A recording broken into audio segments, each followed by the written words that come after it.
So hello everyone, कैसे हैं आप सभी लोग। तो मैं चमन कुमार लाट आप लोगों का मैथमेटिक्स एजुकेटर लेके आ गया हूं आप सभी के लिए अप्लाइड मैथमेटिक्स की क्लासेस, जहां पे मैं आपके लिए रोज वीडियो डालने वाला हूं। एक्सरसाइज के हिसाब से हम क्वेश्चंस करने वाले हैं, एग्जाम्पल्स प्रैक्टिस करने वाले हैं, टॉपिक समझने वाले हैं, सारी चीजें हम करेंगे। तो आज का हमारा चैप्टर है डिटर्मिनेंट्स। आज हमारा फर्स्ट दिन है, तो मैंने सोचा कि सबसे पहले डिटर्मिनेंट से शुरू करते हैं, क्योंकि मैट्रिसेस बहुत ईजी है और बच्चे डिटर्मिनेंट्स में बहुत प्रॉब्लम फेस करते हैं। तो क्यों ना डिटर्मिनेंट से शुरू किया जाए। तो ज्यादा टाइम लूंगा नहीं, फटाफट डिटर्मिनेंट्स को शुरू करते हैं। सबसे पहले समझते हैं होता क्या है डिटर्मिनेंट्स। अगर मैं बात करूं डिटर्मिनेंट की, तो वो ये कह रहा है for every square matrix A of order n we can associate a unique real number. जैसे जब हम मैट्रिक्स लिखते थे तो मैट्रिक्स एक फॉर्मेट में बैठा हुआ रहता था, मैट्रिक्स की कोई वैल्यू होती थी नहीं। लेकिन डिटर्मिनेंट में क्या होता है, उसी मैट्रिक्स का एक वैल्यू आ जाता है, एक रियल नंबर आ जाता है, एक यूनिक नंबर आ जाता है। हर मैट्रिक्स के लिए एक डिटर्मिनेंट की वैल्यू निकल के आती है। ऐसा नहीं होता है कि कोई भी मैट्रिक्स का जब हम डिटर्मिनेंट निकालते हैं तो दो चार अलग अलग वैल्यू आती है, एक ही वैल्यू निकल के आती है। हाँ, ऐसा हो सकता है कि बहुत सारे मैट्रिक्स का डिटर्मिनेंट का वैल्यू सेम हो सकता है, बट ऐसा जरूरी नहीं है कि एक ही मैट्रिक्स का अगर आप डिटर्मिनेंट निकालेंगे तो अलग अलग वैल्यूज आएगी, एक ही वैल्यू आएगी। और वही वो कह रहा है कि यूनिक रियल नंबर के बारे में बात कर रहा है वो। Called determinant of matrix A denoted by determinant A और दिस। जैसे अगर मैं ध्यान से देखूं तो वो क्या कह रहा है कि कोई भी मैट्रिक्स ए है, उसके डिटर्मिनेंट को हम ऐसा लिख सकते हैं, डिटर्मिनेंट ऑफ ए, या फिर डिटर्मिनेंट ऑफ ए। आप ऐसा भी लिख सकते हैं, कोई दिक्कत। समझ में आ गया होगा आपको काफी क्लियरली। अगर आगे बढ़ना चाहेंगे, जैसे मान लीजिए ये एक मैट्रिक्स है ए बी सी डी, ये एक मैट्रिक्स है ए बी सी डी, तो इसका डिटर्मिनेंट क्या होता है। ध्यान से अगर आप देखेंगे ना तो थोड़ा सा आपको क्रॉस चेक करना पड़ेगा। क्या क्रॉस करना पड़ेगा, A into D minus B into C, खत्म। डिटर्मिनेंट क्या हो जाएगा, इसको ऐसा शो करेंगे, मैट्रिक्स में डंडा ऐसा लगता है, डिटर्मिनेंट में डंडा ऐसा लगता है, तो इसकी वैल्यू क्या हो जाएगी बेटा, A into D minus B into C. जो भी वैल्यू आएगी वो आपके डिटर्मिनेंट की वैल्यू हो गई है, उसमें कोई मॉड वॉड नहीं लगाना, जो आया है वही आंसर है। क्लियर रहेगा। अगर हम बात करेंगे वैल्यू ऑफ ए डिटर्मिनेंट, सबसे पहले अगर मैं यहाँ बोलूं determinant of A matrix of order one, order क्या है, वन, ऑर्डर वन वाले मैट्रिक्स का डिटर्मिनेंट कैसे निकालते हैं, थोड़ा सा ध्यान से अगर आप देखेंगे तो ध्यान से देखिए। Let A be a square matrix of order one, then determinant A is equal to determinant of A. जैसे ध्यान से सुनिएगा, मान लो मैंने लिखा a is equal to 5। A एक मैट्रिक्स है, वन इंटू वन मैट्रिक्स है। क्या मैट्रिक्स है, वन इंटू वन मैट्रिक्स है। तो अगर डिटर्मिनेंट ऑफ ए निकालना चाहूंगा तो डायरेक्टली इसकी वैल्यू जो अंदर लिखी हुई है वही बाहर आ जाएगी, 5। अगर आपको कंफ्यूजन होता है नेगेटिव नंबर से, ए एक मैट्रिक्स है जिसकी वैल्यू है -6, अगर मैं डिटर्मिनेंट ऑफ ए निकालना चाहूंगा तो इसकी वैल्यू क्या आ जाएगी, 6। बहुत सिंपल है, determinant of any number, single number है तो वही नंबर बाहर निकल के आ जाता है। क्लियर है। चलो अब यार हम आगे बढ़ेंगे तो थोड़ी चीजों को समझते हैं। जैसे 5 का डिटर्मिनेंट आ गया, 5 आ गया, -7 का डिटर्मिनेंट -7 आ गया, वही मैंने जो आपको अभी अभी बताया। मैं ज्यादा भरोसा करता हूँ लिखने पे रदर देन शोइंग, लेकिन ये कुछ पीपीटीज में रह जाता है, इसीलिए आप लोगों को मैं वापस से शो कर रहा हूँ। आगे बढ़ेंगे, बहुत ध्यान से सुनेंगे कि एग्जाम्पल नंबर 2, एग्जाम्पल नंबर 2 की अगर मैं बात करूं, आप यहाँ पे देखेंगे ये जो क्वेश्चन है इसका डिटर्मिनेंट जो है ये कैसा मैट्रिक्स है, 2 इंटू 2 मैट्रिक्स है। कैसा मैट्रिक्स है ये, 2 इंटू 2 मैट्रिक्स है। तो अभी हम सीखने वाले हैं 2 इंटू 2 मैट्रिक्स का डिटर्मिनेंट। इससे पहले हमने क्या सीखा था, 1 इंटू 1, ये कैसा मैट्रिक्स है, 1 इंटू 1, ये कैसा मैट्रिक्स है, 1 इंटू 1। 1 इंटू 1 में तो जो वैल्यू होती है वही आ जाती है, लेकिन 2 इंटू 2 मैट्रिक्स में, 2 इंटू 2 मैट्रिक्स में जरूरी नहीं है कि डायरेक्टली हम इसको लिख दें ऐसा। इसमें क्या करते हैं, मैंने अभी अभी सिखाया था, ये ऐसा जाएगा, ये ऐसा जाएगा, खत्म गेम। जैसे 5 into -1 is -5 minus 2 into 3 is 6, तो ये हो जाएगा -5 -6, आंसर आ गया -11। ये आपको दिख रहा है यहाँ पे। 2 इंटू 2 मैट्रिक्स का डिटर्मिनेंट ऐसा निकालते हैं, ऐसा क्रॉस फिर ऐसा क्रॉस, पहले ऐसा डायगोनल फिर ऐसा डायगोनल, याद रखिएगा। जैसे फॉर एग्जांपल यहाँ ए आपको दिया गया है 2x 3y 7x² -5y। कुछ नहीं करना है, मैंने अभी अभी आपको सिखाया था। क्या सिखाया था बेटा अभी अभी मैंने, एक ऐसा क्रॉस एक ऐसा क्रॉस। क्या है, क्लियर है। तो ये हो जाएगा 2x इंटू -5y। क्लियर है। ये होल को एक डब्बे में बंद कर लो, -7x² into 3y, 7x² into 3y, खत्म। 2x into -5y, 2 into -5 is -10xy, -7 into 3 is 21x²y। ये आ गया आपका वैल्यू। कोई दिक्कत, क्लियर है, कॉन्सेप्ट समझ में आ रहा है कैसे निकालना है डिटर्मिनेंट। अभी हम बेसिक्स पढ़ रहे हैं, चीजें धीरे धीरे टफ होते जाएंगी, इसीलिए बोल रहा हूँ, ठीक है। चलो अब बोल रहे determinant of A matrix of order कितना लिखा है ये, ऑर्डर 3। सबसे ज्यादा इंपॉर्टेंट यही है इंट्रोडक्शन में। इंट्रोडक्शन का वीडियो बहुत बड़ा होता नहीं है क्योंकि ज्यादा चीजें अभी है नहीं। एक्सरसाइज हम करेंगे पूरा, पहला एक्सरसाइज मैं आपसे सॉल्व करवाऊंगा, मैं आपके साथ सॉल्व करूंगा, ऐसे हम पूरे बुक के एक्सरसाइजेस सॉल्व करेंगे, टेंशन मत लीजिए। Determinant of A square matrix of order 3 कैसे निकालेंगे भाई, ऑर्डर 3 का डिटर्मिनेंट देखते हैं।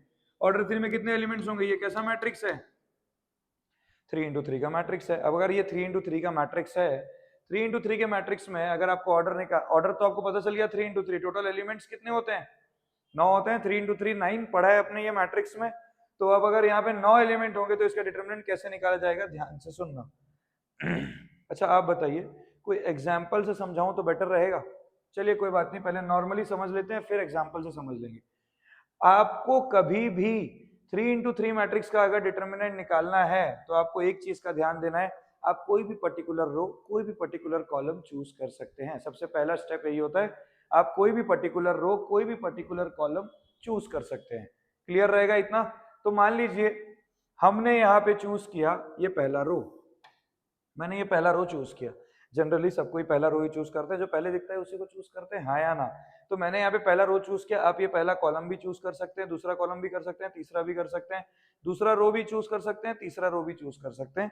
चॉइस आपकी है। क्या बोला मैंने, चॉइस आपकी है। तो अभी इस केस के लिए हमने क्या किया, सबसे पहले पहला रो चूज किया, मुझे इसका डिटर्मिनेंट निकालना है। रो चूज करते ही पहले साइन चूज करना होता है। साइन कैसे चूज करते हैं, याद रखिएगा, ये 1 और 1 है, 1 और 1 मिलके क्या बनेंगे 2, मतलब इवन नंबर है। इवन नंबर है तो हमेशा साइन क्या हो जाएगा प्लस, ऑड नंबर है तो साइन क्या हो जाएगा माइनस, फिर इवन नंबर है तो वापिस से साइन क्या हो जाएगा प्लस। ये तीनों का साइन, जो भी आप रो या कॉलम चूज कर रहे हैं उसमें आपको उस पर्टिकुलर रो के एलिमेंट्स का साइन पहले निकाल लेना है, उसके बाद आपको स्टेप आगे लेना है, ठीक है। तो सबसे पहले हमने A11 चूज किया, तो मैंने चुपचाप A11 लिख दिया। A11 लिखने के बाद आपको क्या करना है, ये वाला कॉलम और ये वाला रो, ये वाला कॉलम और ये वाला रो, इसको भूल जाना है। जब आप भूल जाएंगे तो क्या बचेगा, A22 A23 A32 A33, A22 A23 A32 A33, इसका डिटर्मिनेंट निकाल लेंगे। खत्म हो गया A11 का काम। अब क्या आया, minus of A12, minus of A12। जब इसको चूज करेंगे तो ये वाला रो और ये वाला कॉलम, इसका रो और इसका कॉलम को भूल जाएंगे। कौन कौन बचेगा, A21 A23 A31 A33, A21 A23 A31 A33, खत्म।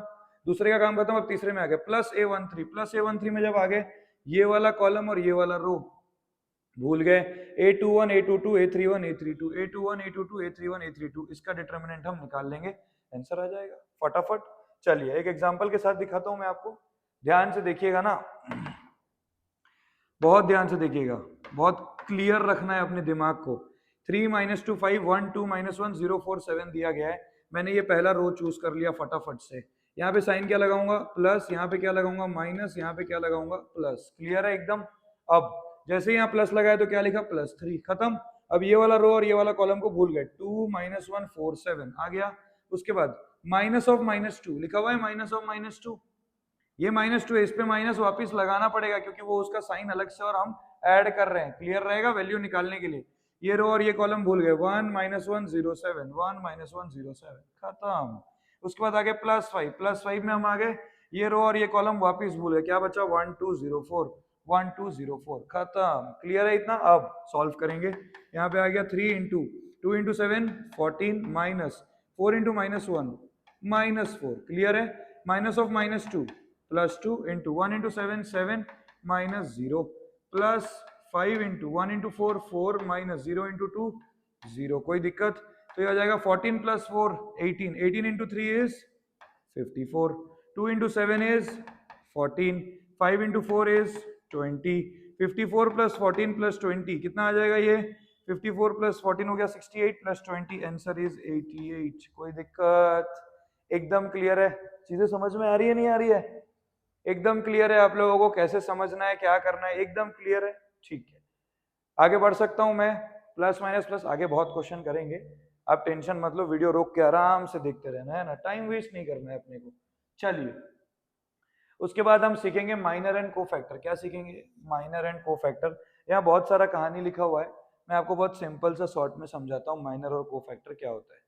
सबसे पहला चीज जो आपको समझने का जरूरत है वो है माइनर को किससे डिनोट करते हैं भाई, कहाँ गया ये रहा। माइनर को किससे डिनोट करते हैं, एम आई जे।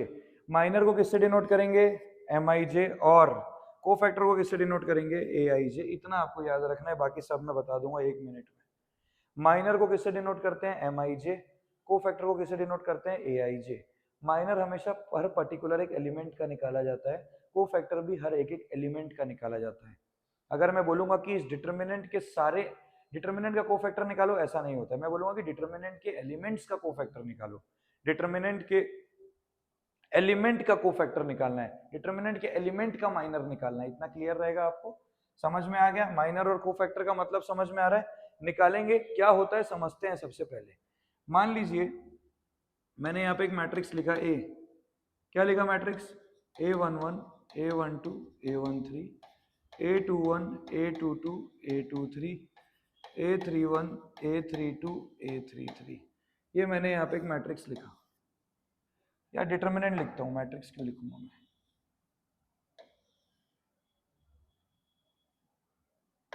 मैंने यहाँ पे एक डिटर्मिनेंट लिखा। अब मेरे को इसके एलिमेंट का सबसे पहले माइनर निकालना है। मैं कोई दो एलिमेंट चूज करता हूँ। सबसे पहले मैं चूज किया m ऑफ 11, उसके बाद मैंने चूज किया m ऑफ 23। दो एलिमेंट चूज कर रहा हूँ, बस ध्यान से देखना। M11 का जब मुझे माइनर निकालना है, मतलब पहले एलिमेंट का जब मुझे माइनर निकालना है, कुछ नहीं करना है, ये वाला रो और ये वाला कॉलम और ये वाले रो को भूल जाऊंगा। क्या क्या बचेगा मेरे पास, A22 A23 A32 A33। इसका जो डिटर्मिनेंट का वैल्यू आएगा वही क्या आ जाएगा, माइनर। अब कोफैक्टर जब हम निकालते हैं, कोफैक्टर होता है ए आई जे, मतलब A11। अगर मेरे को कोफैक्टर निकालना है, M11 मतलब मैंने फर्स्ट एलिमेंट का 11 वाले एलिमेंट का A11 का माइनर निकाला। अब मेरे को इसी का कोफैक्टर निकालना है। याद कैसे रखना है समझ जाओ। 1 + 1 क्या हो जाता है, इवन हो जाता है। तो जो माइनर है वही कोफैक्टर हो जाएगा, जो माइनर है वही कोफैक्टर हो जाएगा। A22 A23 A32 A33, जो माइनर है वही कोफैक्टर हो गया, क्योंकि 1 + 1 ये क्या बन गया, इवन। 1 + 1 ये क्या बन गया, इवन। लेकिन अगर मैं M23 के बारे में बात करूंगा, M23 कौन सा एलिमेंट है, ये वाला एलिमेंट है। M23 कौन सा एलिमेंट है भाई, ये वाला एलिमेंट है। कुछ नहीं करना है, ये वाला कॉलम और ये वाले रो को भूल जाना है। क्या क्या बचेगा, A11 A12 A31 A32। ये आ गया माइनर चुपचाप। माइनर बेचारा चुपचाप आ जाता है। अब निकालेंगे कोफैक्टर। कोफैक्टर क्या होता है, A23 लिख दिया। अब तुम मुझे बताओ 2 + 3 कैसा हो गया, ऑड। 2 + 3 क्या हो गया, ऑड। जैसे ही ऑड हो जाता है, जो माइनर आता है उसका साइन को चेंज कर देना। मतलब यहाँ पे एक माइनस साइन लगा दिया, और यहाँ पे प्लस था, कुछ भी सही नहीं था, मतलब माइनस लगा दिया मैंने। यहाँ अगर इसकी वैल्यू 5 आएगी तो आंसर हो जाएगा कोफैक्टर का -5। क्लियर रहेगा। तो यहाँ पे आ जाएगा A11 A12 A31 A32, खत्म। माइनर और कोफैक्टर का इतना ही कहानी है, इससे ज्यादा कोई कहानी नहीं है। टाइम वेस्ट करना नहीं है। क्लियर है, टाइम वेस्ट नहीं करना है। अभी हम क्वेश्चंस करेंगे, सारा चीज समझ में आएगा। टाइम वेस्ट बिल्कुल भी नहीं करना है। क्लियर है। चलो आप मेरे साथ आ जाओ। अभी ये थ्योरी है, इस थ्योरी को हम समझेंगे, बात की बात है। सबसे पहले हम खुद थोड़ा सा माइनर को फैक्टर निकालना सीख लेते हैं। चलो थोड़ा सा खुद हम माइनर को फैक्टर निकालेंगे, ध्यान दीजिए। मान लो यहाँ पे मैंने डिटर्मिनेंट लिखा 2 3 4 7, माइनस लगा दिया। चलो यहाँ पे भी माइनस लगा दिया, कोई दिक्कत है क्या, डिटर्मिनेंट लिखा। मैंने बोला माइनर ऑफ 1 1, माइनर ऑफ 1 1 1 1, मतलब ये पहला एलिमेंट, ये वाले रो और ये वाले कॉलम को छोड़ दिए, तो क्या बचा, सिर्फ -7 का डिटर्मिनेंट। -7 का डिटर्मिनेंट क्या आएगा बेटा, -7 आएगा। वहीं पे अगर मुझे को फैक्टर ऑफ 1 1 निकालना है तो क्या करूंगा, 1 + 1 इवन, 1 + 1, अगर ये इवन है तो -7 का यहाँ पे भी आंसर क्या आ जाएगा, -7। लेकिन अगर मुझे यहाँ पे निकालना है माइनर ऑफ M12, 12 मतलब ये वाला एलिमेंट, कॉलम और रो को भूल गए, क्या बचा, सिर्फ डिटर्मिनेंट ऑफ 4। वैल्यू कितनी आ गई, 4। लेकिन यहीं पे अगर मुझे को फैक्टर निकालना है 1 2 का, 1 + 2 क्या हो जाएगा, ऑड। 4 की जगह इधर ये चेंज होकर क्या बन जाएगा, -4। यहाँ अगर -4 होता तो उधर क्या हो जाता, +4। क्लियर रहेगा, काफी सिंपल है। लेकिन अगर मैं बात करूं एक 3 × 3 मैट्रिक्स की, मान लो मैंने एक 3 × 3 मैट्रिक्स लिखा, -3 -4 7 2 4 6 3 0 -9, ठीक है। आप बोलो किसका निकाल सकते हैं? चलो मान लेते हैं A21 का निकालते हैं, ऐसा नहीं लिखते हैं, माइनर ऑफ 21 निकालते हैं, यहाँ पे आएगा कोफैक्टर ऑफ 21, और एक निकालते हैं माइनर ऑफ 32, यहाँ पे आएगा कोफैक्टर ऑफ 32। ठीक है, चलो सॉल्व करते हैं। माइनर ऑफ 21 मतलब सेकेंड रो फर्स्ट एलिमेंट, ये वाले एलिमेंट का माइनर निकालना है फिलहाल के लिए। ये रो और ये रो और ये कॉलम को, ये वाला रो और ये वाला कॉलम भूल गए, क्या क्या बचा? -4 7 0 -9। कोई दिक्कत? इसको सॉल्व करेंगे। -4 इंटू -9 36, -0 इंटू 7 0, तो आंसर कितना आ गया? 36। अब 2 + 1 ऑड, 2 + 1 ऑड, तो 36 का इधर आंसर कितना आ जाएगा? -36। क्लियर है? यहीं पे अगर M32 की बात करें, M32 third row second column, ये वाला एलिमेंट आ गया, ये कॉलम और ये रो को भूल गए, क्या बचा? -3 7 2 6, -3 7 2 6, क्या हो जाएगा?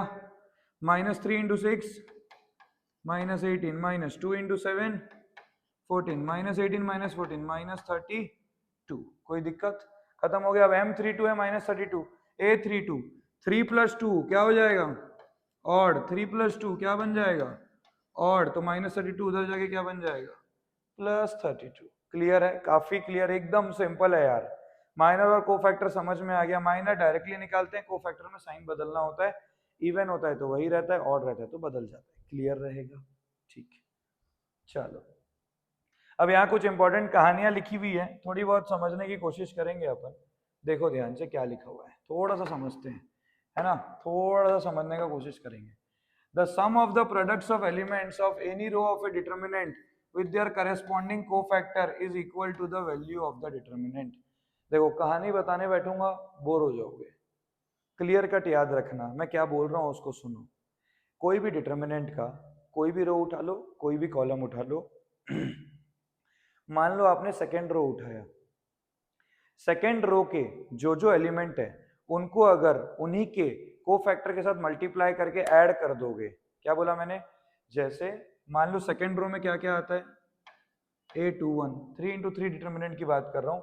सेकेंड रो में क्या आता है? ऐसा करो, चलो ये देखो, ये एक डिटर्मिनेंट दिख रहा है, मान लो इसका सेकेंड रो लिया, A21 into cofactor of 21 plus A22 into cofactor of 22 plus A23 into cofactor of 23। अगर आप ऐसा करेंगे तो ये जो पूरी चीज है ये किसकी वैल्यू दे देगी पता है? डिटर्मिनेंट ऑफ ए की वैल्यू दे देगी। लेकिन अगर आपने सेकेंड रो उठाया A21, लेकिन आपने सेकेंड रो उठाया लेकिन किसी और रो के करस्पॉन्डिंग कोफैक्टर से मल्टीप्लाई कर दिया, जैसे A21 को आपने कोफैक्टर ऑफ 31 से मल्टीप्लाई कर दिया, A22 को आपने कोफैक्टर ऑफ 32 से मल्टीप्लाई कर दिया, A23 को आपने कोफैक्टर ऑफ 33 से मल्टीप्लाई कर दिया। सेकेंड रो वाले एलिमेंट को थर्ड रो के करस्पॉन्डिंग कोफैक्टर से मल्टीप्लाई करके ऐड करेंगे तो इसकी वैल्यू क्या आ जाएगी? 0। वही ये चीज बोल रहा है। क्लियर है? समझ में आ गया? कोई डाउट? एकदम क्लियर है। ये इतना आपको याद रखना है, बहुत इंपॉर्टेंट है। वही चीज का कहानी यहाँ पे दिया गया है। ठीक है, आप कोई भी रो कोई भी कॉलम को यूज करके डिटर्मिनेंट निकाल सकते हो। बहुत सारी आगे कहानियां मैं सिखाऊंगा आपको। एक कुछ एग्जाम्पल्स हैं जो हम अभी पहले डिस्कस करेंगे, 2 ही एग्जाम्पल हैं, उसके बाद हम एक्सरसाइज पे जाएंगे। एग्जाम्पल 1 दिया गया है, ये एक डिटर्मिनेंट दिया गया x - 2 -3 3x 2x, इसकी वैल्यू क्या है? इक्वल टू 3 दी गई है। क्लियर है? आपको सॉल्व करना है। इसको कैसे सॉल्व करते हैं मैंने अभी अभी सिखाया था। डिटर्मिनेंट सॉल्व करते समय क्या करते हैं? एक इधर मल्टीप्लाई, एक इधर मल्टीप्लाई, दोनों को माइनस करेंगे। तो can I write x - 2 into 2x minus 3x into -3, 3x into -3 is equal to, determinant की वैल्यू कितनी दी गई है?